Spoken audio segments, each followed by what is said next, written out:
So we thought we'd do a quick video on how to change the oil and spark plugs on an Bearcat 3000.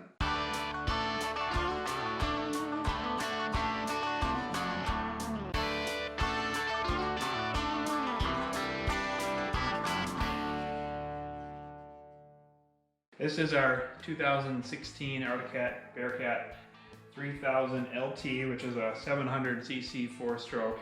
And I thought I'd do a quick video on the oil change and spark plug replacement because it's not as apparent as it would seem to be to do it. The first step is to take off your side panels on both sides, and then you can get to the top of the spark plug by reaching in here, but you can't get the leverage you need to pull the boots out because the boot is very tight. In addition, to change the oil, there's a cover on the bottom you can pull off to get at the oil drain plug. That comes off with 4 torques, so that's how you get at the oil. But in order to get at the spark plugs, you have to remove the whole upper hood assembly, which at first looks like it'd be a big job. But it turns out there's 1 torque screw here, 1 torque screw here, and 1 torque screw down here on both sides. And then your hood lifts on the front, pulls forward, and the whole hood assembly then can be set off to the side and will hang on the wire. And then you have access right to the spark plugs. In order to get the spark plugs off, the boots are in there really tight. I used a large pair of pliers and popped them out. So next we're going to go ahead and pull the plugs. I had to go to the Polaris dealer, and they used to be an Bearcat dealer, so I'm hoping that the plugs they gave me are the correct ones. The ones they sold me, this is the wrench size for it. I'm going to have to get a medium length extension. Let's see if that's loose now. There we go. It doesn't look too bad. So they gave me a NGK CR8EB. CR8EB. So this is the correct plug, which is good. I had gone to the auto parts store and they gave me, said this is the right one in their computer, the Champion, which is a totally different size. And they gave me this filter. I wasn't real confident on either one, so I went and got these from the Polaris dealer, which used to be an Bearcat dealer. And it's 0.028231. This plug is supposedly gapped factory to 0.032, but it appears about perfect right where it's at. So this snowmobile has about 1,000 miles on it.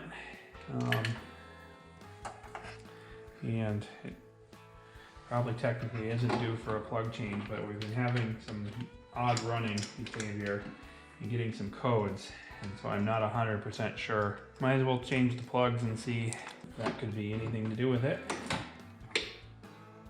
A little bigger wrench than should be using on a plug, so I'm just hand tightening it carefully. It would be completely impossible to do this without taking the hood off, so if you're looking to change your spark plugs, don't even try. Should also point out that the oil filter is very easily accessible now with the hood off. You can get it without doing it, but you can see the oil filter is right here. Right there.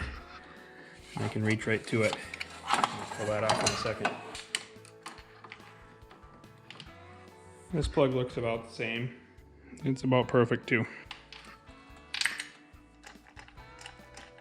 Alright, so we've got the plugs in, so I'll drain the oil and do the filter.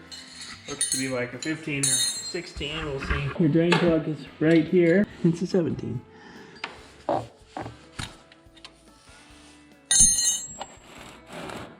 So this does take 4 quarts of oil. Surprisingly a lot for a fairly small engine. We're only supposed to change it every 2,500 miles, and like I said, we're only at 1,000, but I think this is the second time I've changed it because it says annually, but with how low of miles we put on it. This snowmobile does use the C-Tech 4, which is, I guess, a common Bearcat oil. So this tool came through to get it out, and I just put a socket on it because I couldn't get the bigger one on there to actually ratchet. So this is the one they sold me.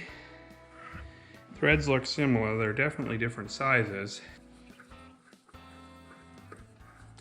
Feels good. Okay, filter on.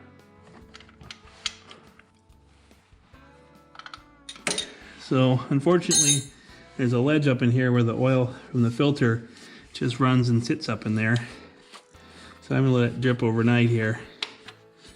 Try to get as much as I can to drip out before we put the cover back on. Well, we've got the spark plugs in. What we did is put some dielectric grease on there, and then I bet I spent a good 30 minutes of what I did is I took the old spark plugs and pushed them in and out several times, and then pushed and pushed and pushed for 30 to 40 minutes and finally got them both to pop on. This one doesn't seem to seat quite all the way, but I took it out and double checked the plug. It's in right, everything seems fine. I don't know why it doesn't seat as tight as it seems like it should. I don't know if we stretched out that boot when I first pulled it out, but it seems to seal okay. And so there, we're done with, and then I put the motor oil back in and did a test run, and made sure the filter is not leaking. So that concludes changing your spark plugs and oil on a Bearcat 3000.